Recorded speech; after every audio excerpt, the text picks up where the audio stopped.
नमस्कार, मी अनुजा कुडतरकर आणि माझ्या कवितेचं नाव आहे माझं कोकण। समुद्राच्या लाटांना आपल्या अंगाखांद्यावर खेळवणारं माझं कोकण। समुद्राच्या लाटांना आपल्या अंगाखांद्यावर खेळवणारं माझं कोकण। भोळ्या बाबड्या माणसांना कुशीत घेऊन दिमाखात उभा आहे। भोळ्या बाबड्या माणसांना कुशीत घेऊन दिमाखात उभा आहे।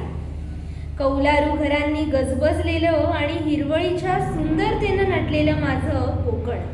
कौलारू घरांनी गजबजलेलं आणि हिरवळीच्या सुंदरतेनं नटलेलं माझं कोकण।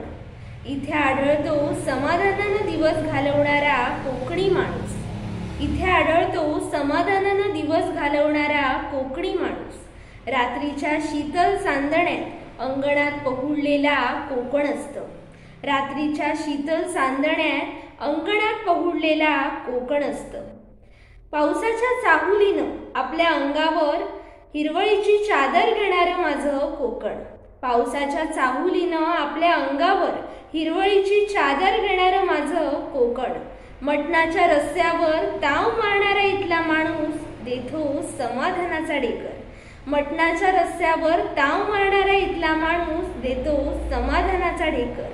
असंख्य वादळ झेलणारे माड आपली उंचाई टिकवून उभे आहेत थाटात। असंख्य वादळ झेलणारे माड आपली उंचाई टिकवून उभे आहेत थाटात। वादळात जमीनदोस्त झालेलं घर स्वतःच्या हिमतीवर पुन्हा उभारणारा इथला माणूस। वादळात जमीनदोस्त झालेलं घर स्वतःच्या हिमतीवर पुन्हा उभारणारा इथला माणूस। अशा अनेक कथा सांगत उभं असतं माझं कोकण। अशा अनेक कथा सांगत उभं असतं माझं कोकण। कितीही वेळा उद्ध्वस्त झालं, कितीही वेळा उद्ध्वस्त झालं तरी पुन्हा सावरतं माझं कोकण। कितीही वेळा उद्ध्वस्त झालं तरी पुन्हा सावरतं माझं कोकण। धन्यवाद।